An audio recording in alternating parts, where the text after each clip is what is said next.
हम सबको? पर कैसे मां? उच्चेश्वरा देवराज इंद्र का घोड़ा है। सृष्टि की महानतम शक्तियों ने उन्हें उपहार में दिया था। उसकी पूंछ का रंग बदलना हमारे लिए कैसे संभव है मां? उच्चैश्रवा की पूंछ का एक एक बाल श्वेत है। यही चुनौती है ना? तो उपाय भी मेरे सामने है। मेरे एक सहस्त्र काले नागपुत्र।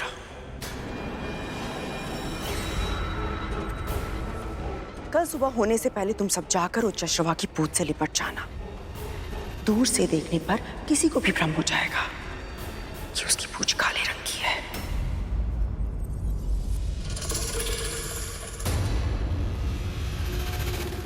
यदि छोटी मां को पता चल गया तो? उसके पहले ही मैं उसे अपनी दासी बना लूंगी। वैसे भी विंता अपने आदर्शों की दासी है। मुख से निकले शब्दों का मान वो अवश्य रखेगी। माँ, ये कार्य तो बहुत कठिन है, हमें तो भय लग रहा है। हाँ माँ, मुझे भी ये नहीं हो पाएगा। हमारे बड़े भाई है ना माँ, उनके रहते हुए आपको हमारी क्या आवश्यकता? हमें आज्ञा दीजिए माँ।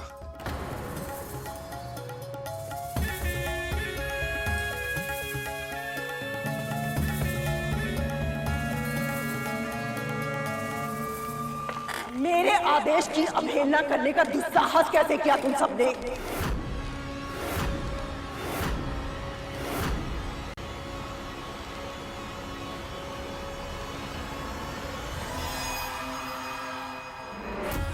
मां होने के नाते जप तप व्रत जो मुझे करना पड़ा मैंने वो सब किया ताकि मुझे सामर्थ्यवान और शक्तिशाली पुत्र प्राप्त हो। कितनी कठिनाइयों का अनुभव किया है मैंने, कितने कष्ट सहे हैं मैंने, और आज भी विंता को दासी मैं मेरे लिए नहीं बना रही हूं, तुम लोगों के लिए बना रही हूं, ताकि भविष्य में होने वाला उसका पुत्र तुम सबको कोई हानि ना पहुंचाए। और तुम लोग मेरी एक छोटी सी इच्छा पूरी नहीं करना चाहते?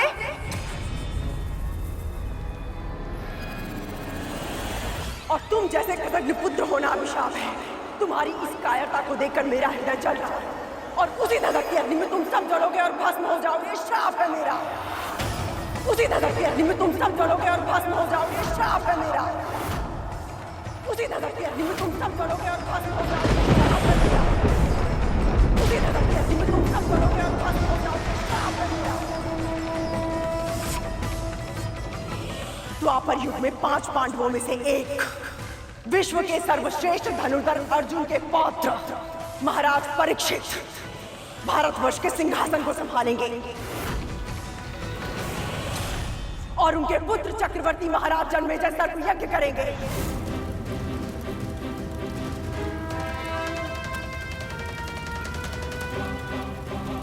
और उसी ज्वाला में चलकर तुम सब भस्म हो जाओगे।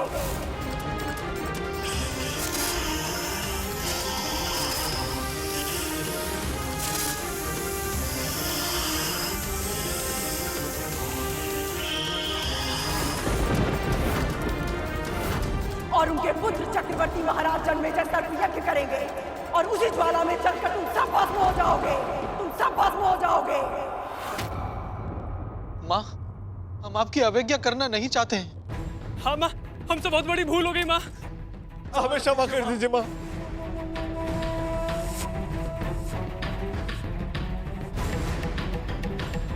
शांत हो जाए मां, शांत हो जाए। आपकी आज्ञा का पालन होगा।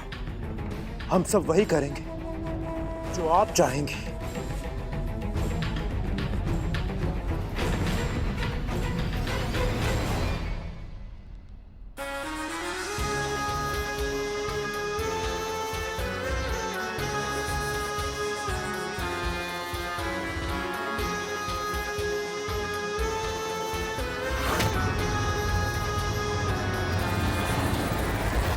और वो तो माँ है, अपने ही पुत्रों को इतना भयंकर श्राप कैसे दे सकती है वो? क्या उनके हृदय में तनिक भी ममता नहीं है? पुत्रों के लिए जब प्रेम अंधा हो जाता है तो विवेक साथ छोड़ देता है। फिर उस व्यक्ति को उचित अनुचित कुछ समझ में नहीं आता। कद्रू के साथ भी यही हुआ था। वो अपने पुत्रों से बहुत प्रेम करती थी। वो उनको सफलता के सबसे ऊंचे स्थान पर देखना चाहती थी और ये उसके जीवन की एकमात्र महत्वाकांक्षा बन गई थी। पर तुम्हारे जन्म के कारण गरुड़, उसे अपना स्वप्न टूटता हुआ दिखाई दिया और वो इतनी असुरक्षित हो गई कि अपने बच्चों का हित करने के प्रयास में अनजाने में उनका अहित कर बैठे। फिर क्या हुआ दीदी माँ?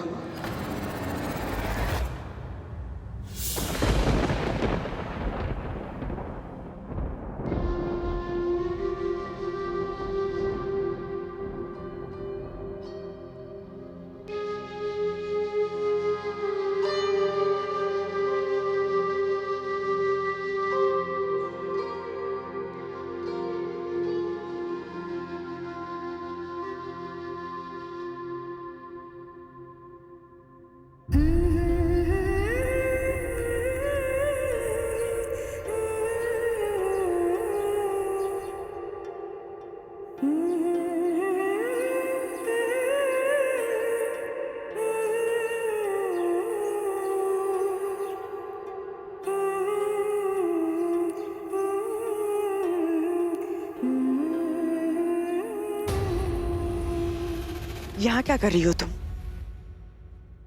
उच्चैश्रवा सुबह की भ्रमण के लिए आता ही होगा।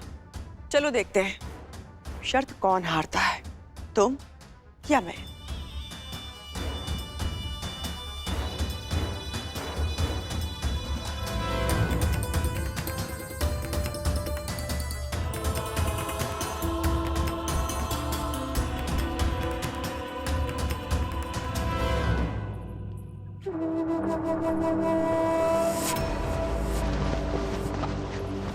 कैसी अभागी माँ है विंता।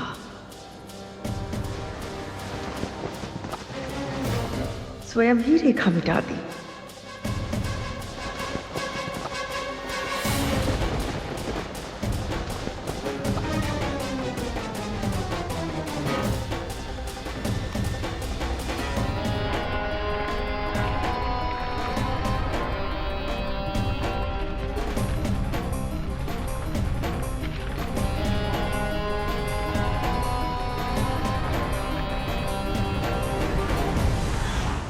एक और दानव तुम पर आक्रमण करने के लिए आगे बढ़ रहे थे, वहां दूसरी ओर तुम पर आए संकट से अनजान तुम्हारी मां अपनी बहन के बिछाए हुए जाल में पूरी तरह से फंस रही थी।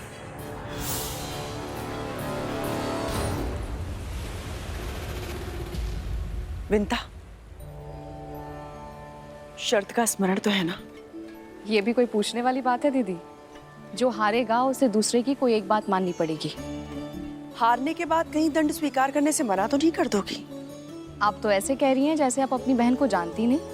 बातों में मत उलझाओ, वचन दो।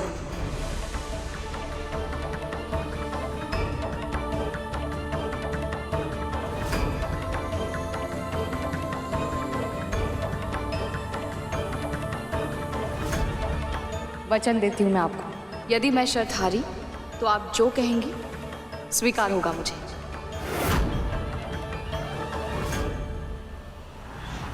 माँ को तनिक भी अंदेशा नहीं हुआ कि उन्हें धोखा दिया जा रहा है।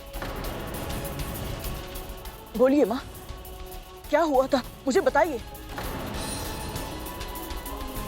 बोलिए दीदी माँ।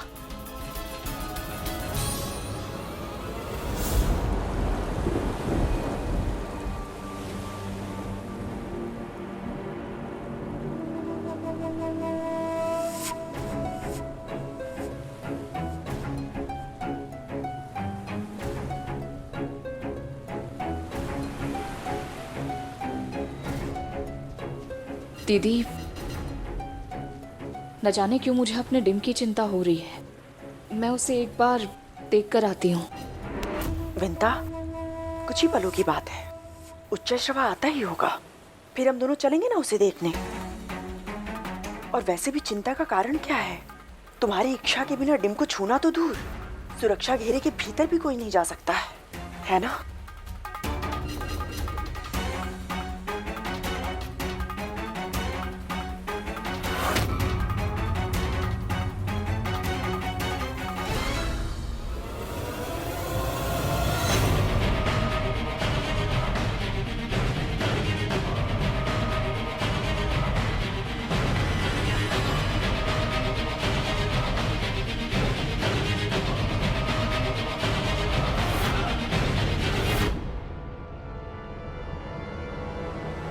मृत्यु धीरे धीरे निकट आ रही हो तो कैसा लगता होगा तक्षक भैया?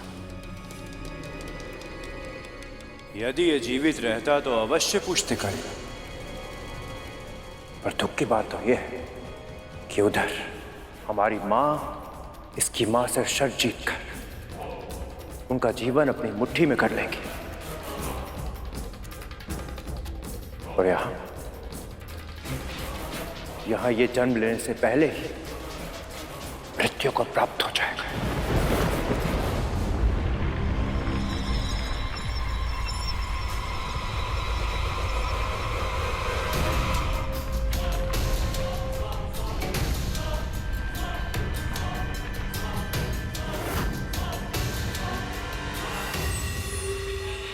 प्रतिशोध, भोजन, आनंद।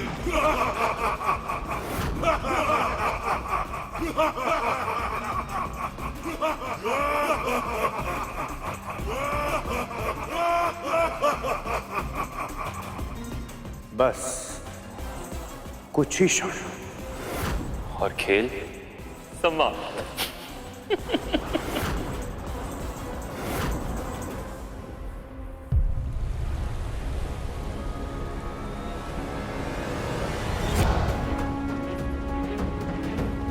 क्या हुआ? दीदी मेरा मन नहीं मान रहा है। मैं बस एक बार उसे देखा हूँ, मैं शीघ्र ही लौट आऊंगी। शर्त हारने की आशंका से भय लग रहा है और बहाना पुत्र का बना रही हो।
क्या हुआ? मेरा नेत्र। संभव है कि वायु के तीव्र वेग से रेत का कण चला गया है। दिखाओ मुझे।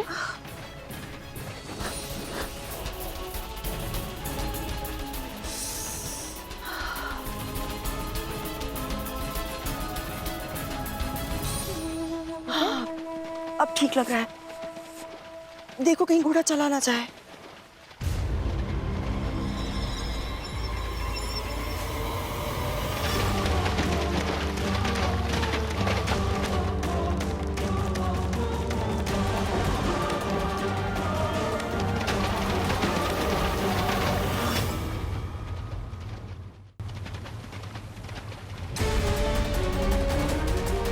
असंभव। शाबाश मेरे पुत्रों। ये कैसे संभव है? कल तक तो इसकी पूंछ श्वेत रंग की थी। तो आज किस रंग की है? आज काले रंग का, पर इसका अर्थ क्या हुआ?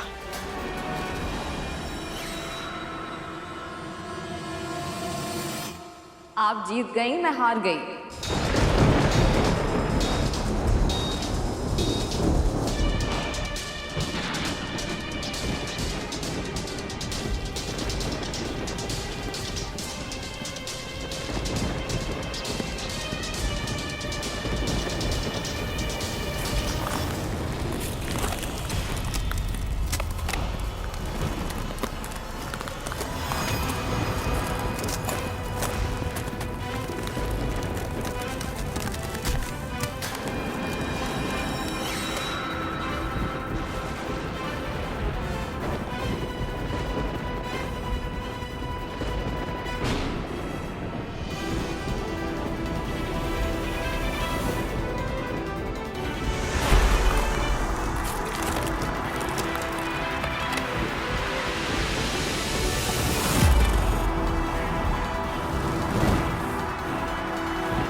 रुक जा दासी, रुक जा दासी, रुक जा दासी, रुक जा दासी।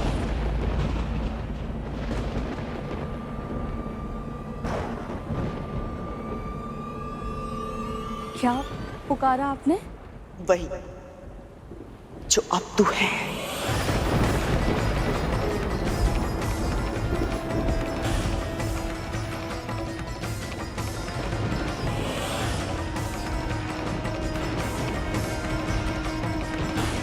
शर्त के अनुसार विजेता हारने वाले से कुछ भी मांग सकता है। तूने वचन दिया था मुझे, इसलिए अब तुझे मेरी दासी बनना पड़ेगा।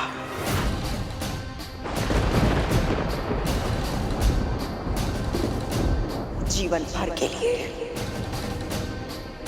तुझे मेरी दासी बनना पड़ेगा। जीवन भर के लिए तुझे मेरी दासी बनना पड़ेगा।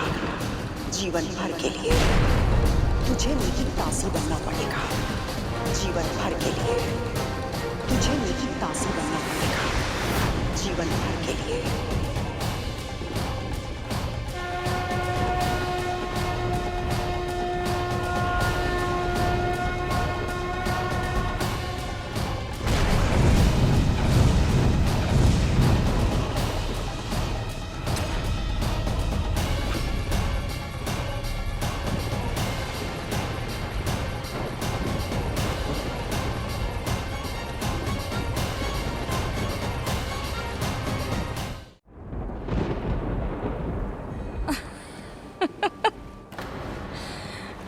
आपको विदूषक बनना पड़ा, इसलिए अब आप मेरे साथ परिहास कर रही हो।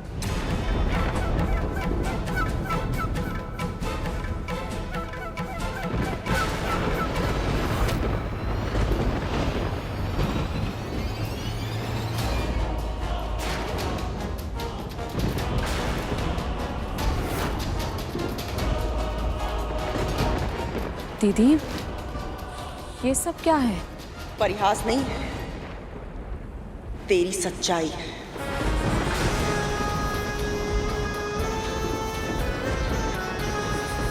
जब तक तू मन से, वचन से, कर्म से मेरी दास्ता स्वीकार नहीं करती, तब तक तू यहां से एक पग भी नहीं हिला सकती।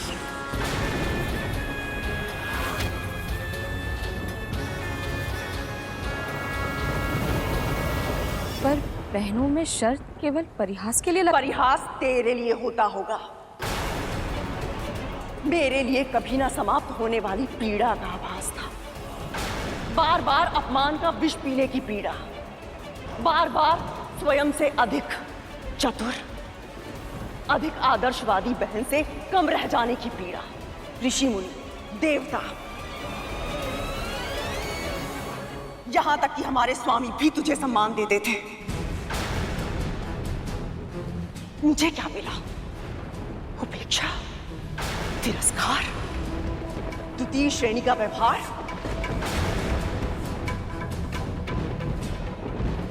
जीवन भर तुझसे पराजित होती रही, किंतु आज एक ही बार में तेरा जीवन जीतूंगी मैं।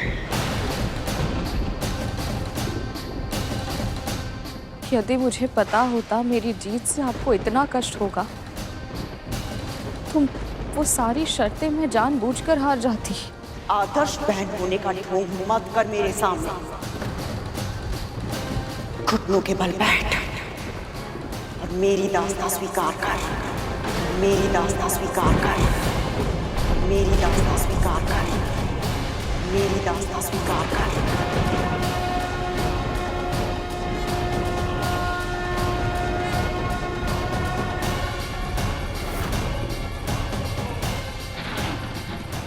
जिस प्रकार मैं अपनी विवशता का दास बन गया, उसी प्रकार आप भी अपनी बहन की दासी बनकर रहेंगी। ये श्राप है मेरा।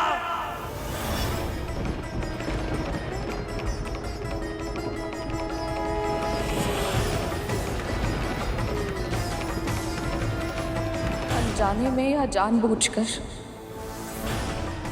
आज तक आपके प्रति जो कुछ अनुचित हुआ हो मुझसे, उसका दंड समझकर आपका ये निर्णय स्वीकार करती हूँ मैं।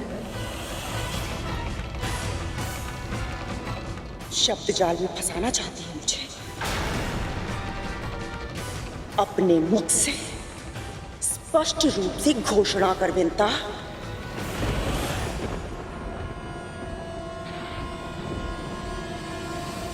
बैठ।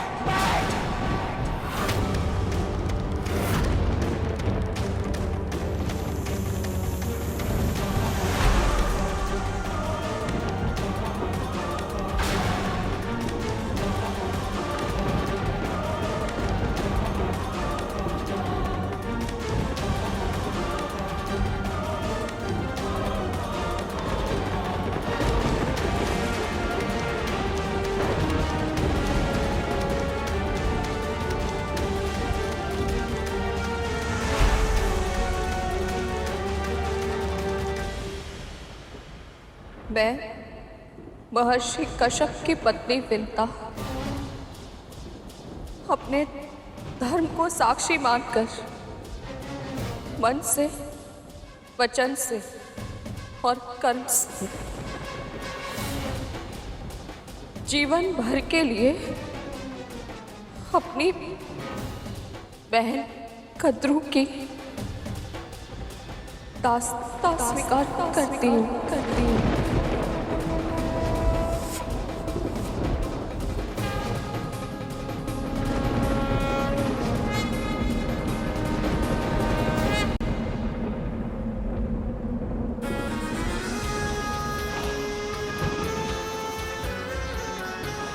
धूमल, कार्य सिद्ध हो गया है। हाँ तू विंता माँ फंस गई चक्कर में। यह शुभ समाचार कालिया भैया और तक्षक भैया को देते प्रसन्न हो जाएंगे। चल चल चल, शीघ्र चल।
समस्त संसार के लिए माता पिता की सेवा के आदर्श बनो पुत्र,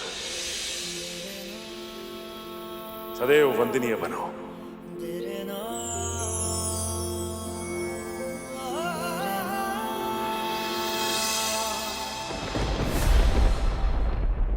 सुविकसित, सुदृढ़ तन, इतना शक्तिशाली है मेरा भाई। सभी देवताओं को, परमपिता विष्णु को मेरा कोटि कोटि धन्यवाद, कोटि कोटि प्रणाम।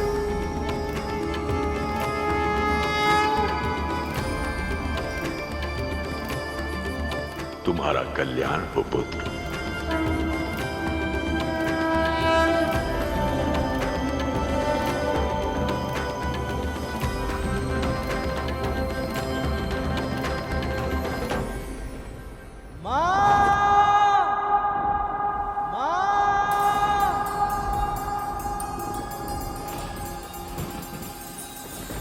पुत्र, तू, तेरा अजन्मा पुत्र दोनों मेरे नियंत्रण में होंगे।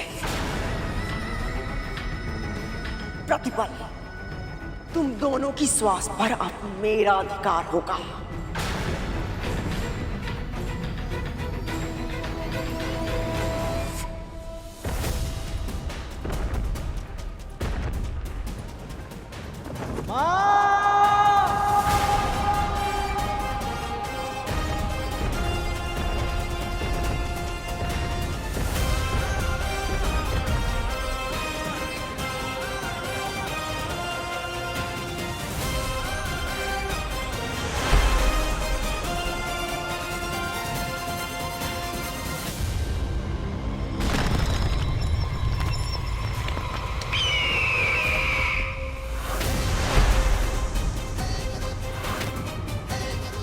कालिया भैया,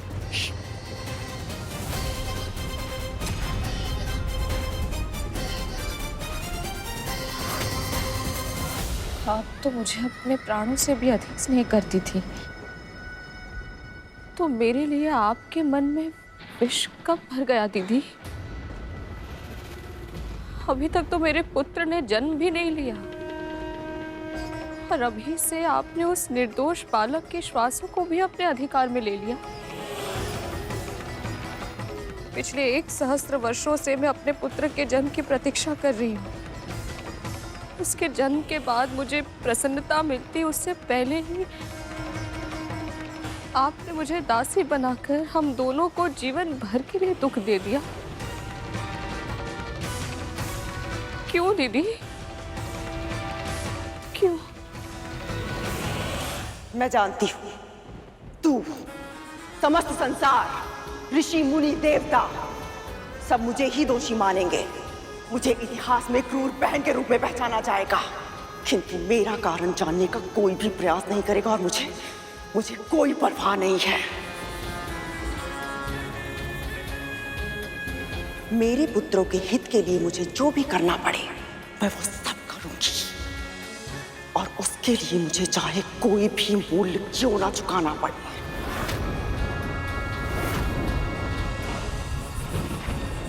आपके पुत्रों की रक्षा? पर मेरे पुत्र ने तो जन्म भी नहीं लिया दीदी, उससे किसी को कैसे संकट हो सकता है?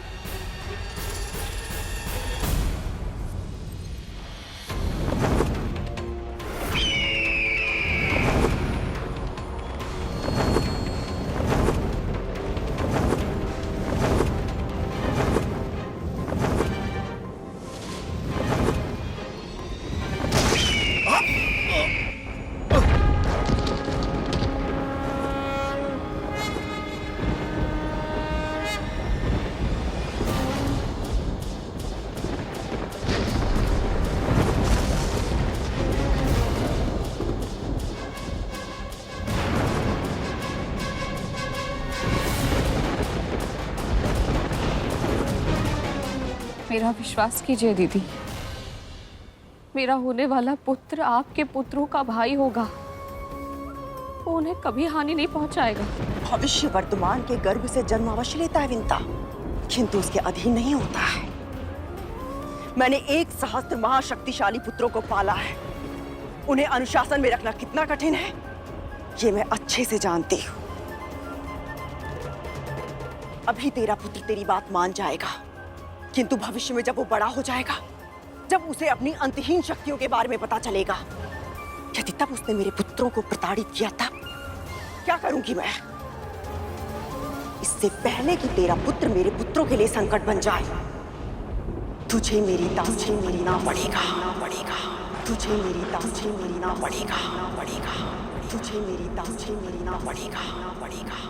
तुझे नियंत्रित करके तेरे माध्यम से तेरे पुत्र को अपने नियंत्रण में रखूंगी मैं, पुत्र को अपने नियंत्रण में रखूंगी।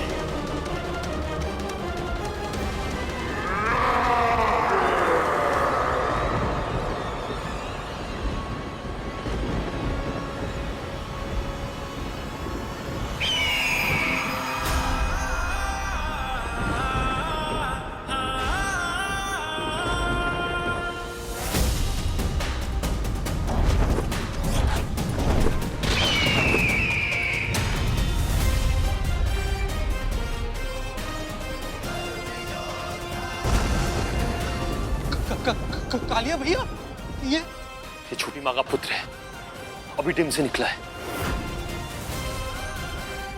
माँ सत्य ही कहती है, इसे केवल छोटी माँ ही नियंत्रित कर सकती है। चल उन्हें सूचना देते हैं।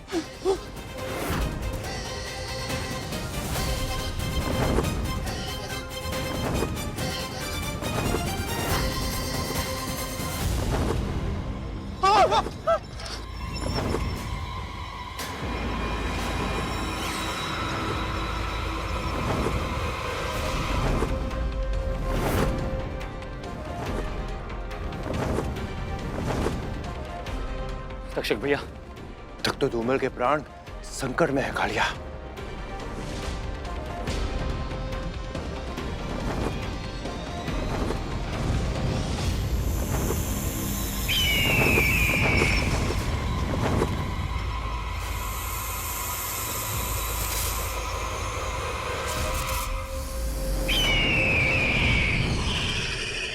यदि आपने निश्चय कर लिया है तो ऐसा ही होगा। एक दासी के रूप पे आपके हर आदेश का पालन करूंगी मैं।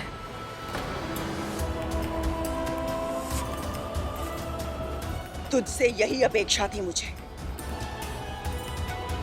किंतु इतना कहना ही पर्याप्त नहीं होगा। तुझे मुझे एक और वचन देना होगा। तू कभी अपने होने वाले पुत्र को ये नहीं बताएगी कि तू मेरी दासी क्यों बनी और कैसे बनी, क्योंकि जिस दिन उसे सत्य के बारे में पता चल गया वो तुझे छुड़ाने का प्रयास अवश्य करेगा।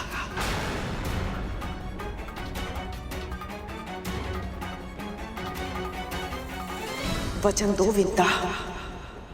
मैं वचन देती हूँ, अपने पुत्र को अनुशासन सिखाऊंगी, बड़ों के आदर का महत्व बताऊंगी और उससे अपने आदर्शों का पालन करवाऊंगी। मैं दासी क्यों बनी उसे कभी नहीं बताऊंगी।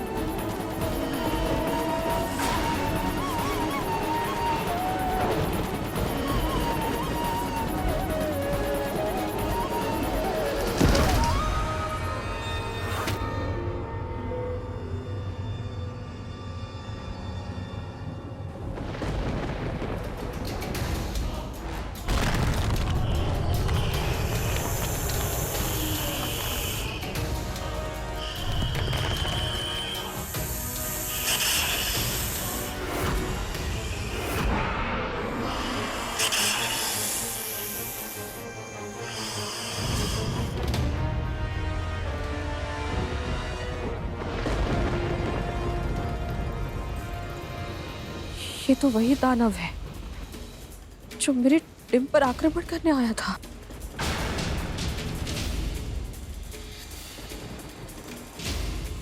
इसका ये हर्ष किसने किया?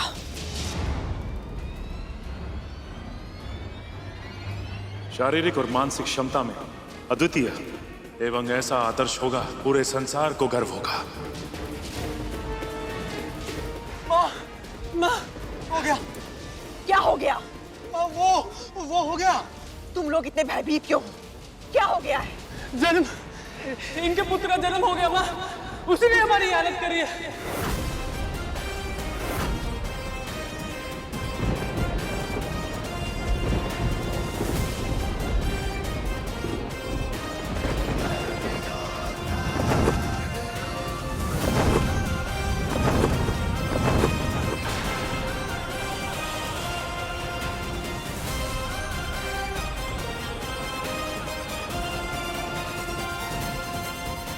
मेरा पुत्र, उसका जन्म हो गया।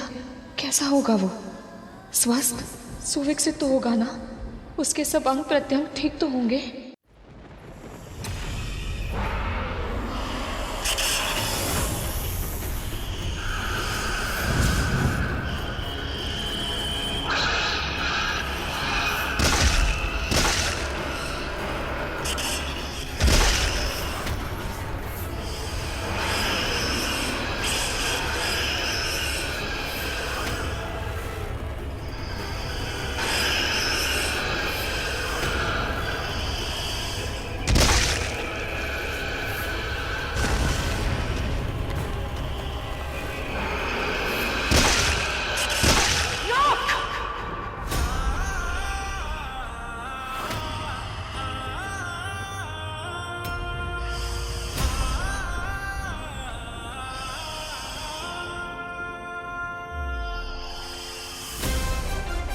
शिव जी ने एक यज्ञ के फलस्वरूप मुझे ये माला दी थी। इसे जो धारण करेगा उसे ऐसी प्रतापी संतान प्राप्त होगी जिसके नाम और यश की कीर्ति समस्त ब्रह्मांड में फैलेगी। देख क्या रहे हो? आत्मन करो।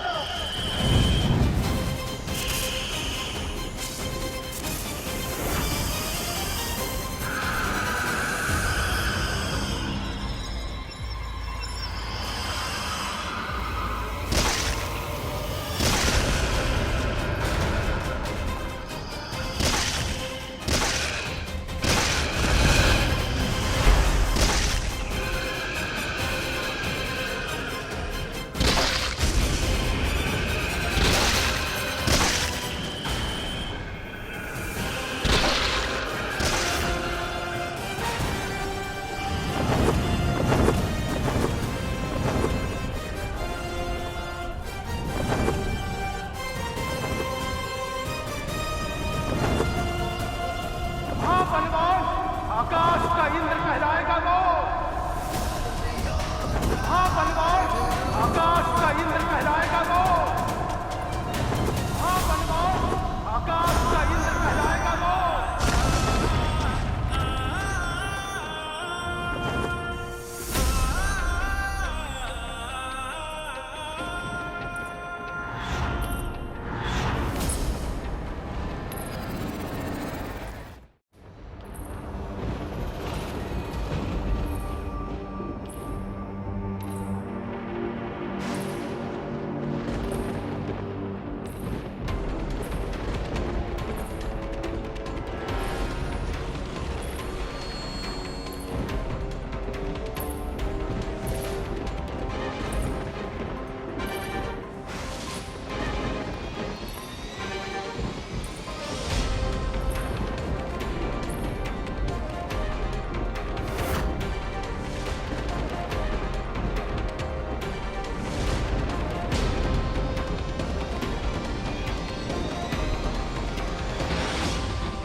माँ,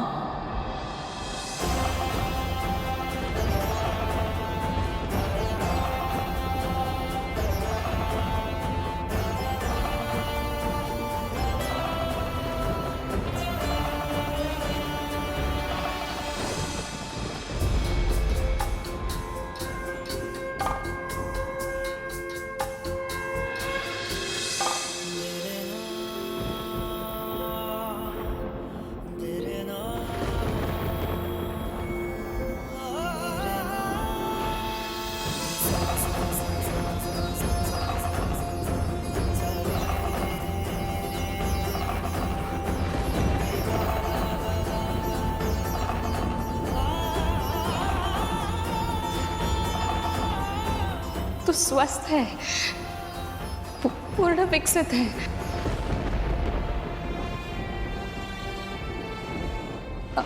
अपने सामान्य रूप में आप पुत्र।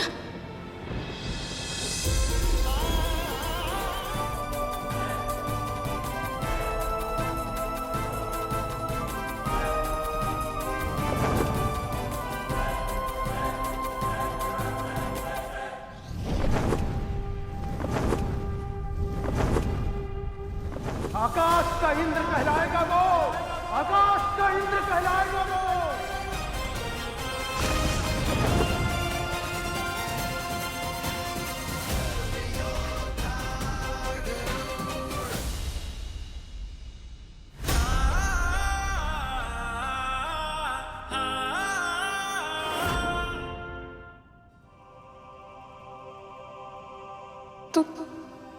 तो स्वस्थ है, पूर्ण विकसित है।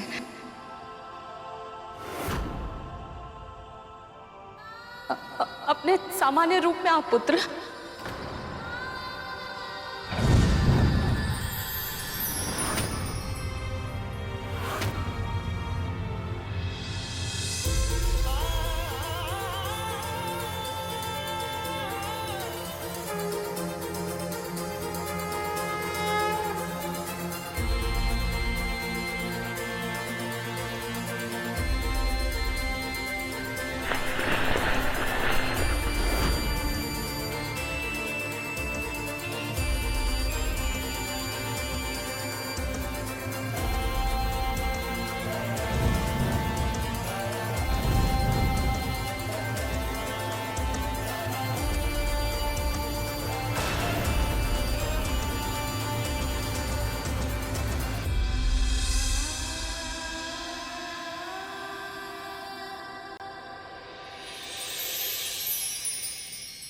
प्रणाम माँ।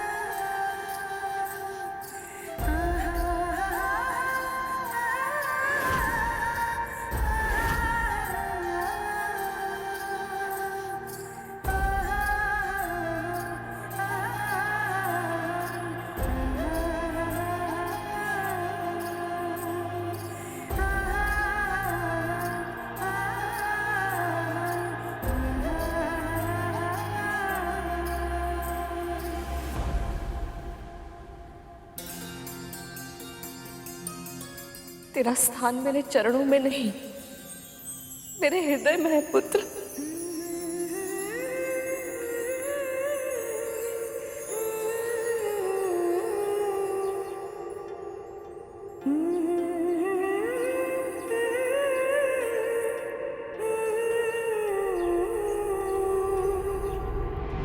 देवी कद्रू ने सहस्त्र पुत्रों की इच्छा व्यक्त की है, किंतु आप केवल एक ही पुत्र चाहती हैं।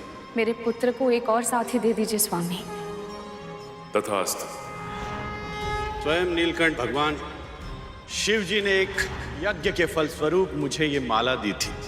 इसे जो धारण करेगा उसे ऐसी प्रतापी संतान प्राप्त होगी जिसके नाम और यश की कीर्ति समस्त ब्रह्मांड में फैलेगी। भगवान विष्णु के प्रताप से होने वाली आपकी संतान का वर्चस्व संपूर्ण आकाश में स्थापित होगा। महाबुद्धिमान, महाबलवान, आकाश का इंद्र कहलाएगा वो, आकाश का इंद्र कहलाएगा वो। 800 साल बाद जन्म लेने वाला आपका ये पुत्र आपको इस दास्ता से मुक्त करवाने के लिए आकाश पाताल लेकर देगा मां।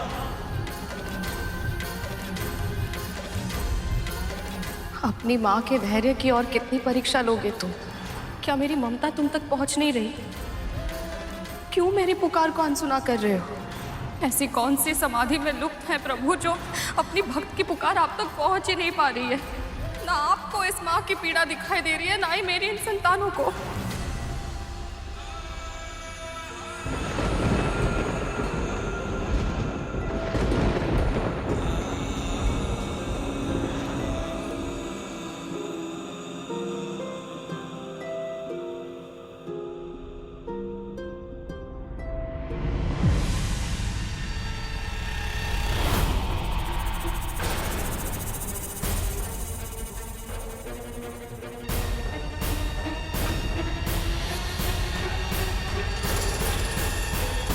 क्या हुआ माँ? और ये सब कौन है? ये नाग हैं तेरे भाई, और ये हैं तेरी बड़ी माँ और इन नाग भाइयों की माँ कद्रू।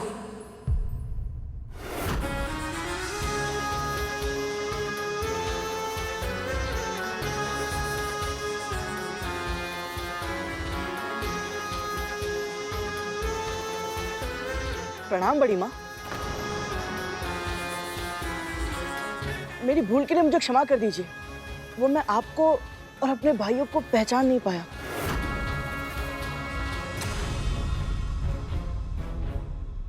वो तो अच्छा हुआ कि माँ समय से आ गई। पल दो पल की देरी हो जाती तो आप में से कोई मेरा प्रथम आहार बन जाता।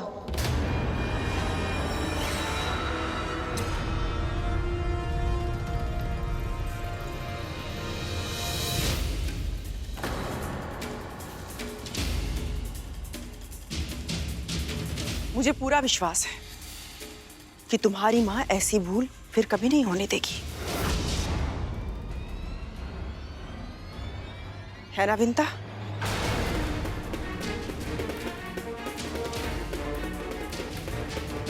जी।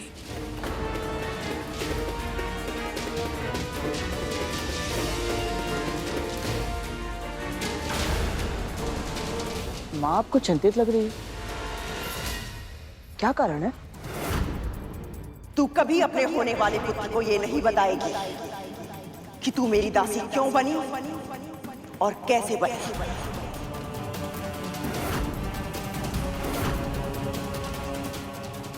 कुछ भी तो नहीं पुत्र। तू चल मेरे साथ चल, पहले नारायण का आशीर्वाद ले ले। चल आजा।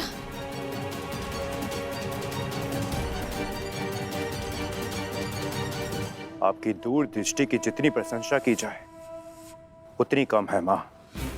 यदि इसके जन्म से पहले आप छोटी मां को अपनी दास्ता के बंधन में ना बांध लेती तो आज ना जाने क्या हो जाता।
हे परम प्रभु श्री विष्णु, मुझे इस पुत्र के रूप में स्वयं अपना आशीर्वाद दिया है आपने।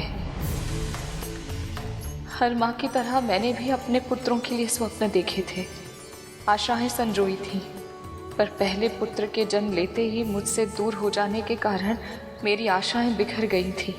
वो सारे स्वप्न टूट गए थे और अब 1 सहस्त्र वर्षों की लंबी प्रतीक्षा के बाद मुझे ये पुत्र मिला है, तो मैं माँ बनने से पहले ही दासी बन चुकी हूँ।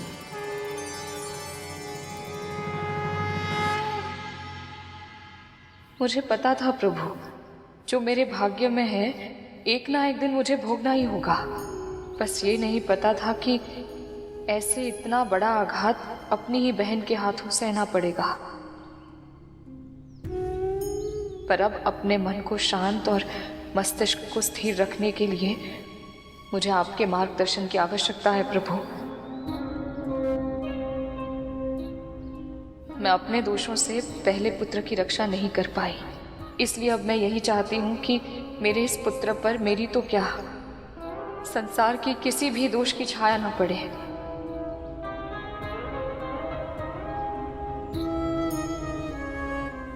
दासी पुत्र होने के बाद भी आदर्श बने, महान बने, मेरी ये प्रार्थना स्वीकार कीजिए प्रभु। इसे अपना आशीर्वाद दीजिए।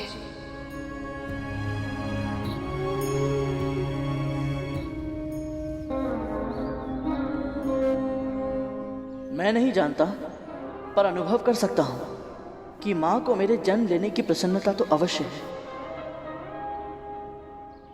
पर कहीं ना कहीं इनका मन उदास भी है। मुस्कुराहट में अजीब सी झिझक है, माथे पर चिंता की रेखाएं हैं। हे प्रभु, मुझे इतनी भक्ति, बुद्धि और शक्ति दीजिए कि मैं अपनी माँ की हर उदासी, हर चिंता, हर दुख को दूर कर सकूं।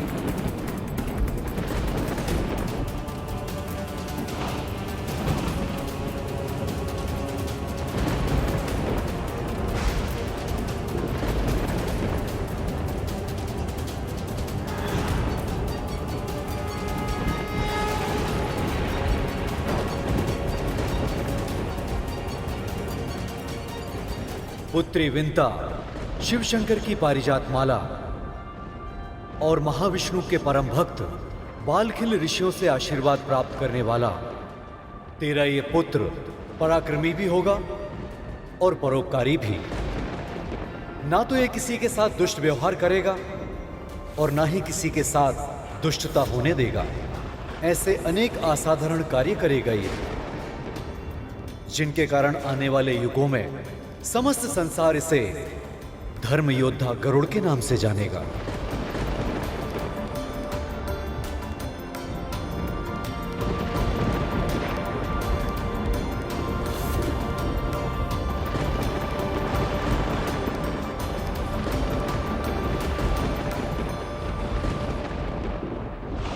गरुड़,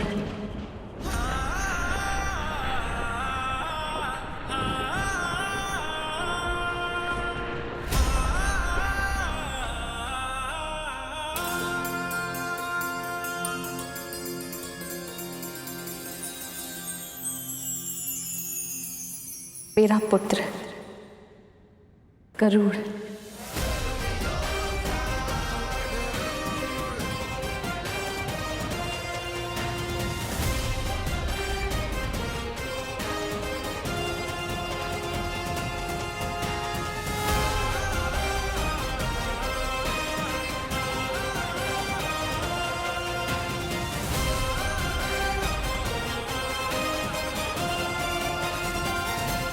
आयुष्मान भव, यशस्वी भव।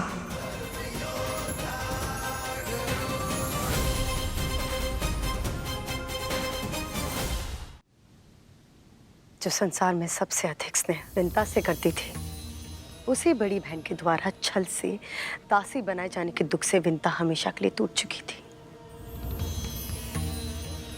पता है गरुड़, तुम्हारी माँ बहुत विद्वान, बहुत बुद्धिमान हुआ करती थी।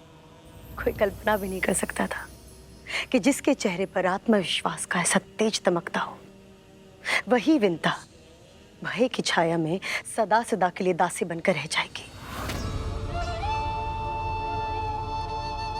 और उनके साथ हुई घटना के कारण तो वो पहले ही टूट चुकी थी, और कद्रू के निर्मम वार ने उसके कोमल से हृदय को चकनाचूर कर दिया था। तुम्हारी सुरक्षा करना जीवन का उद्देश्य बन गया था। अपने लक्ष्य को साधने के लिए कद्रू उसके भाई का उपयोग कर रही थी। तरह तरह की शारीरिक मानसिक दबाव डाले ताकि उसका आत्मविश्वास और उसका मनोबल पूरी तरह से टूट जाए। और यही हुआ। धीरे धीरे विंता स्वयं को भूलने लगी थी। बस उसे याद था तो सिर्फ अपने वचन का मान। तुम्हारी माँ के लिए उसका वचन ही परम सत्य है और सत्य ही धर्म है। तुम्हारी माँ वायु के बिना जीवित रह सकती है, पर धर्म के बिना नहीं। इसलिए तो तुम्हारे इतने शक्तिशाली होने के बाद भी उसने अपना वचन निभाया और भविष्य में भी निभाएगी, फिर चाहे वो कद्रू उसके प्राण ही क्यों ना ले ले। सत्य कह रही हैं आप। माँ के इन्हीं व्यवहारों के कारण मेरे मन में इतने सारे प्रश्न उत्पन्न हुए कि दोनों बहन होकर एक महारानी और एक दासी क्यों?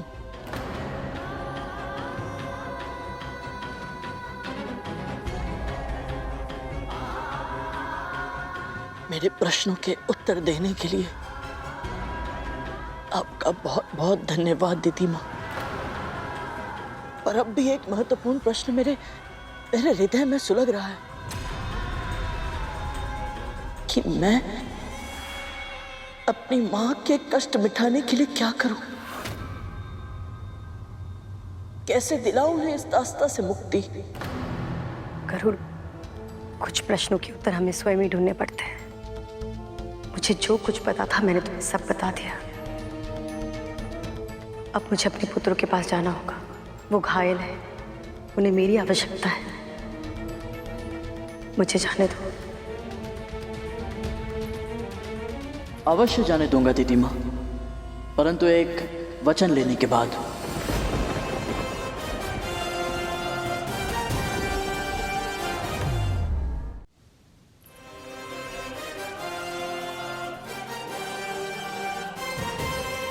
वचन दीजिए दीदी माँ कि मेरी अनुपस्थिति में आपका कोई भी पुत्र, असुर सेना का कोई भी योद्धा, कोई भी सैनिक अदिति माँ की तपस्या भंग करने का प्रयास नहीं करेगा। सब व्यर्थ हो गया। इस गरुड़ के कारण ना तो मैं अपनी समस्या का अंत कर पाई और ना ही कद्रू की। मैं तुम्हें वचन देती हूँ।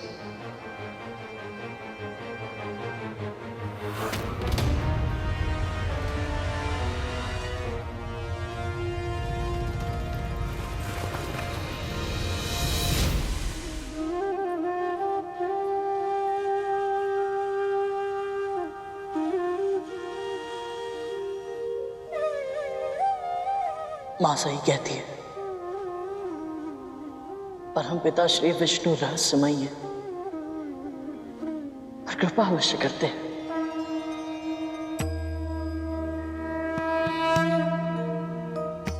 यहां आकर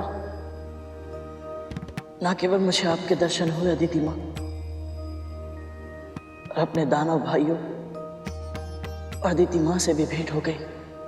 माँ पाताल भैरवी का आशीर्वाद मिला और आपकी तपस्या भंग हुए बिना ही मुझे अपने प्रश्नों के उत्तर मिल गए। ये मेरी माँ दासी क्यों और कैसे बनी, और मुझे पूरा विश्वास है कि उनकी दासता को समाप्त करने का उपाय भी मुझे अवश्य मिलेगा। अदिति माँ, मेरी इच्छा तो यही है कि मैं आपके सानिध्य में और रुकूं और आपकी तपस्या के दिव्य प्रकाश का लाभ प्राप्त करता रहूं। और अब मुझे जाना होगा। मेरी मां और नियति मेरी प्रतीक्षा कर रही है।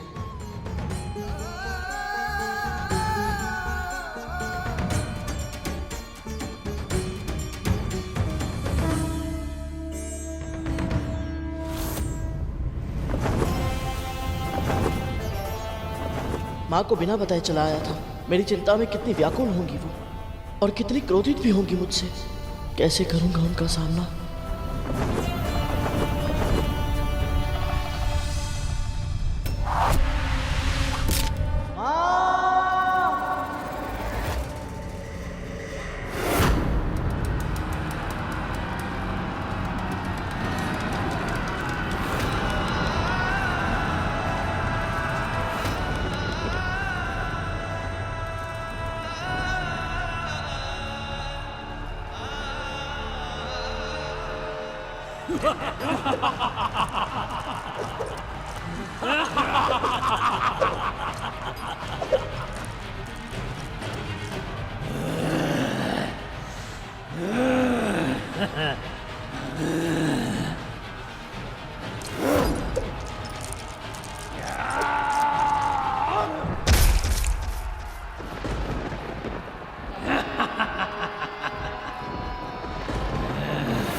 मेरा गरुड़।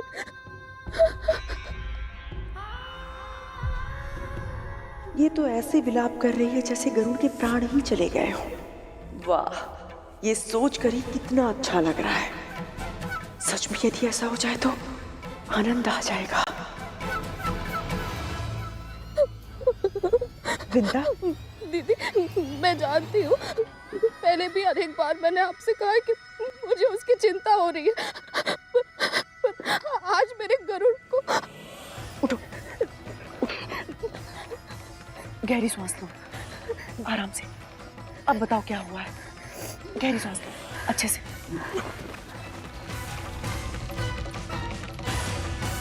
मैंने बहुत बुरा स्वप्न देखा दीदी।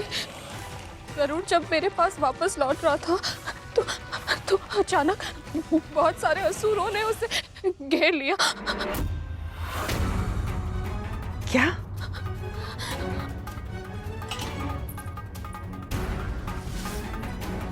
ठीक ठीक बता, क्या देखा तूने?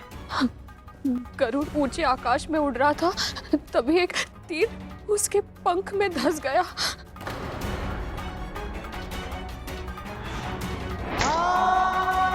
तीर भीतर तक धंस गया था और भूमि पर गिर पड़ा।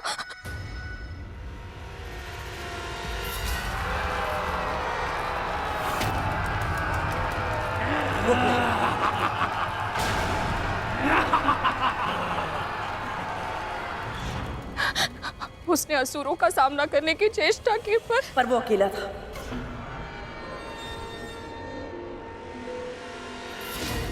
और असुर बहुत सारे। कोई उसके पंखों पर तीरों की वर्षा कर रहा था तो कोई उसकी चोंच को घाव पहुंचा रहा था।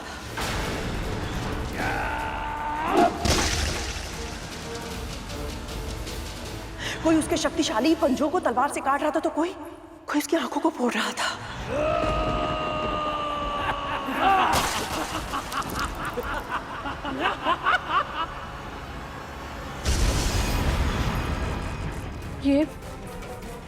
ये सब आपको कैसे पता?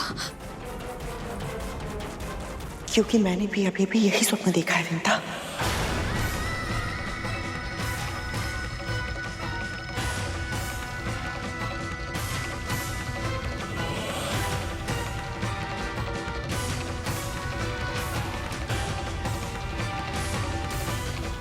मैं जानती हूँ मेरी बात पर विश्वास करना तेरे लिए कठिन होगा, किंतु सत्य तो यही है ना विंता।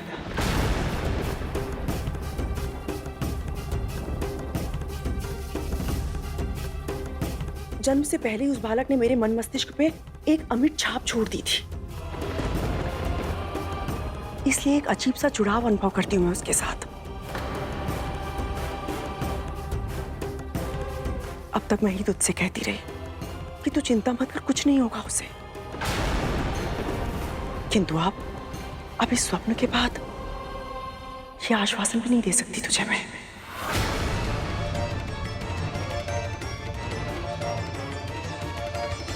तू तो जानती है ना विंता, जब ब्रह्म मुहूर्त में दो व्यक्ति एक ही स्वप्न देखते हैं तो वो सपनावशी। ऐसा मत कहिए दीदी। मेरे कहने ना कहने से सत्य बदल जाएगा क्या विंता? पहले तो तूने अपने पुत्र पर नियंत्रण खो दिया, अब तो तूने अपना पुत्र ही खो दिया। कितनी दुर्भाग्यशाली है तू। एक पुत्र अर्धविकसित उत्पन्न हुआ और दूसरा इतनी अल्पायु में उसने अपने प्राण गंवा दिए।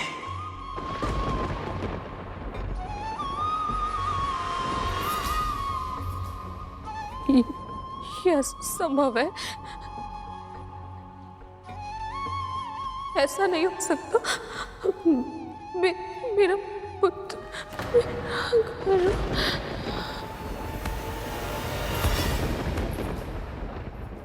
विंता और गरुड़ का मन एक दूसरे से जुड़ा हुआ है, तो अवश्य कि उसका स्वप्न नहीं सत्य है।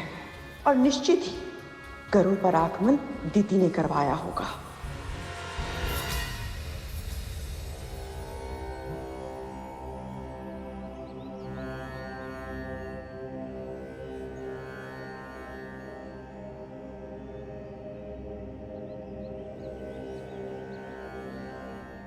ओम यमाय सोममनुनुत यामाय जुहुता हविः यमं ह यज्ञो गच्छति अग्निदूतो अलंकृतः।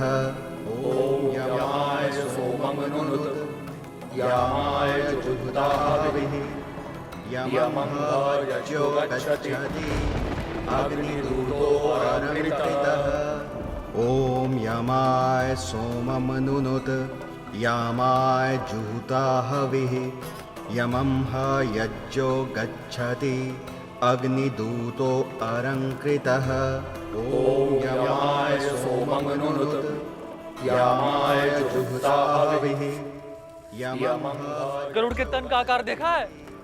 तो पूरे वन की लकड़ियां भी कम पड़ जाएंगी। हाँ भूत नंदी, उसे जलाने के लिए तो पूरे महल का घी भी कम पड़ जाएगा। माँ,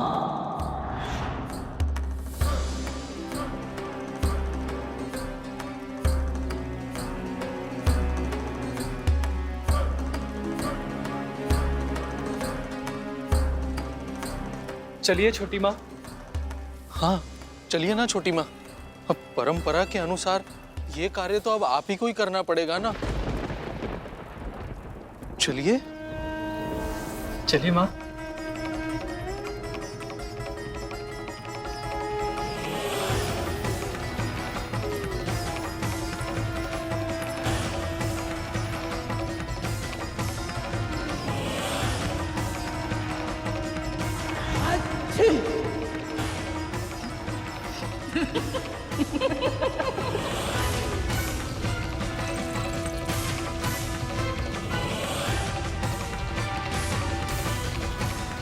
गरुड़ का श्राद्ध होगा तो उसकी ताकत कम होगी।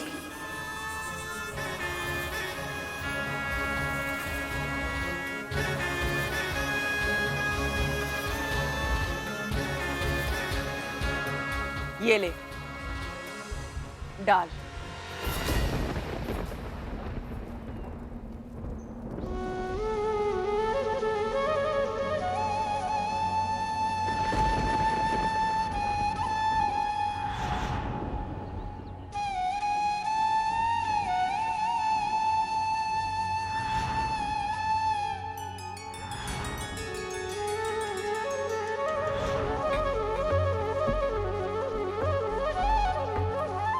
अब आप दिवंगत का नाम बताइए।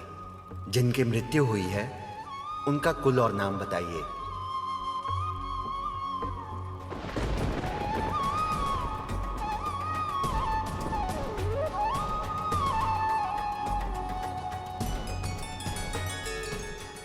समस्त संसार इसे धर्म योद्धा गरुड़ के नाम से जानेगा।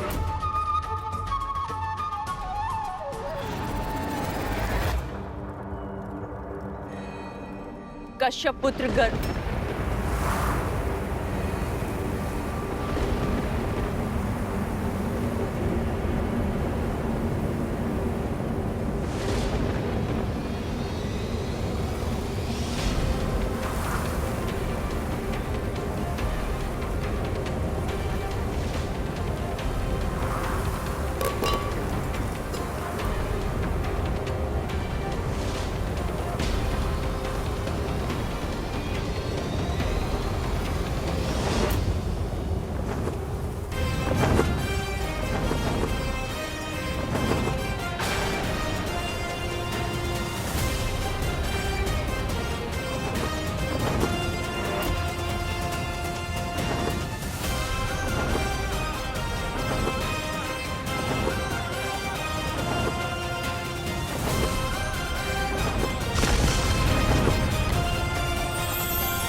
गरुड़, मेरा गरुड़।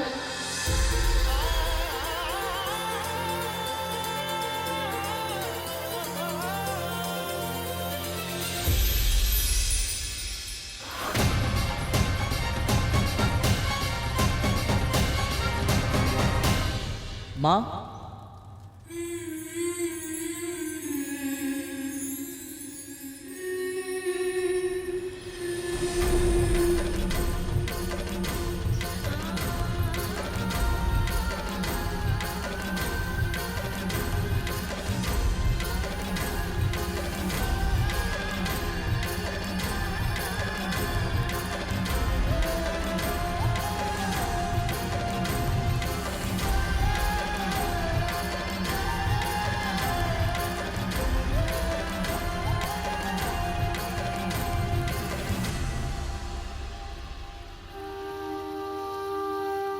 तुझे कोई घाव नहीं लगे तो ठीक है। असुरों से बच कैसे गया ये? माँ ने तो कहा था कि असुरों को कोई पराजित नहीं कर पाएगा, फिर ये जीवित कैसे बच गया? तो ठीक है।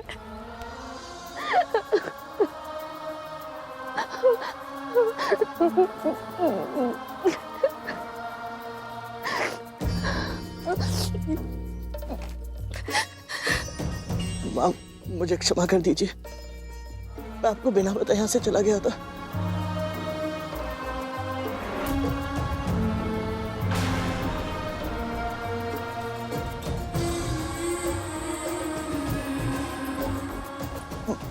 माँ, मैं जानता हूँ मैंने आपको बहुत दुख दिया है, आपका क्रोधित होना भी उचित है।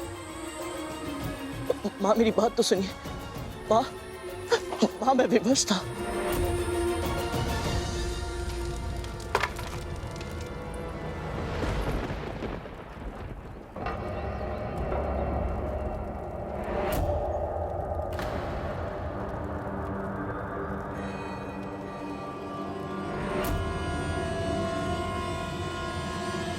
मेरी आज्ञा के बिना, मुझे बिना बताए घर छोड़कर तू गया कैसे? जब पता है जब तू यहाँ नहीं था तो मुझ पर क्या बीत रही थी? कैसे बुरे बुरे विचार आ रहे थे मेरे मन में? सोचा तूने मेरे बारे में हो? माँ, मुझसे बहुत बड़ी गलती हो गई, मुझे क्षमा कर दीजिए। जानबूझकर किया गया कार्य भूल नहीं अपराध कहलाता है। मुझे पता था ना कि मैं तुझे महल से बाहर जाने की अनुमति नहीं दूंगी, इसलिए तूने मुझसे झूठ बोला। माँ, झूठ नहीं बोला, सत्य छुपाने का अपराध अवश्य किया है, पर मैं विवश था। माँ,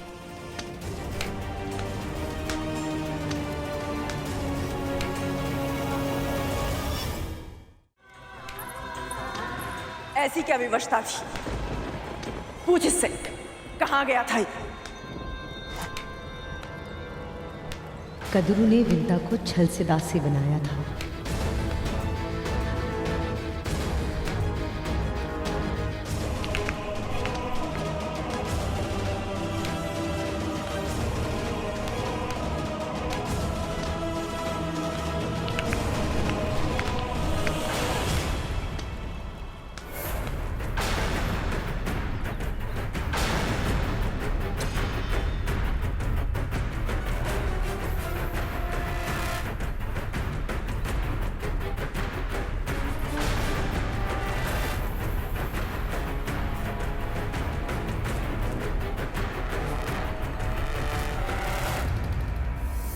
दोष मेरा ही है, मेरे ही अधिक लाड ने बिगाड़ दिया था तुझे।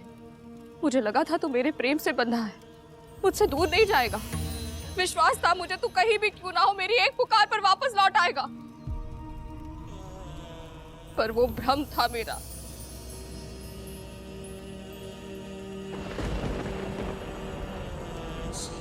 माँ,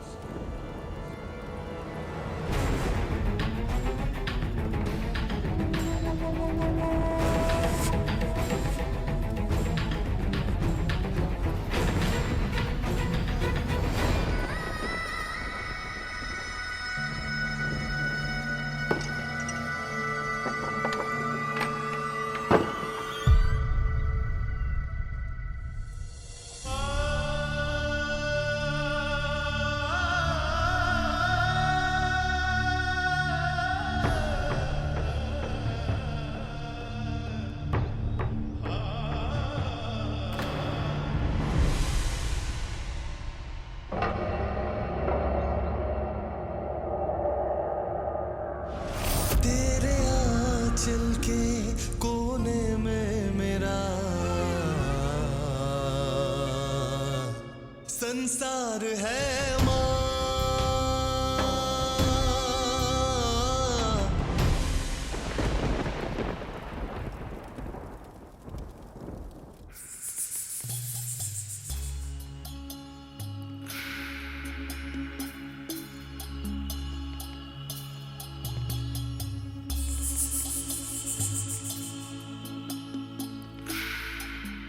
दुमन, ये असुर तो बड़े भीषण होते हैं ना? हाँ, तब तो मैं भी वही सोच रहा था, पर ये गरुड़ से बचकर कैसे वापस आया? पर मैं कुछ और सोच रहा था। यदि गरुड़ इतना ही शक्तिशाली है कि असुरों की पूरी सेना को हरा कर लौट आया, तो अपनी मां से क्यों पिटता रहता है? दोनों अभी के अभी चुप नहीं हुए ना, तो मेरे ही हाथों पिटोगे। अपना क्रोध इन पे मत निकाल काली। मां, आपको क्या लगता है उसे सत्य पता है?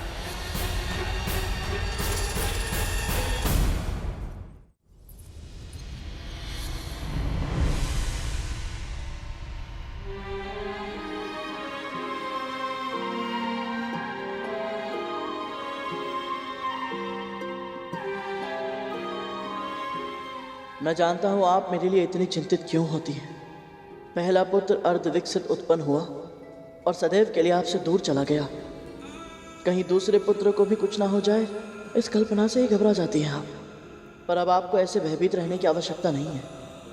झूठ के बादल छट चुके हैं, सत्य का सूर्योदय हो चुका है। मैं जान चुका हूं कि आपको दासी छल से बनाया गया था, और अब मैं इस छल का जाल तोड़ूंगा। मैं आपको दास्ता से मुक्ति अवश्य दिलाऊंगा माँ। जीवन को जीव दिया तूने माँ, संसार से परिचय कराया तूने माँ।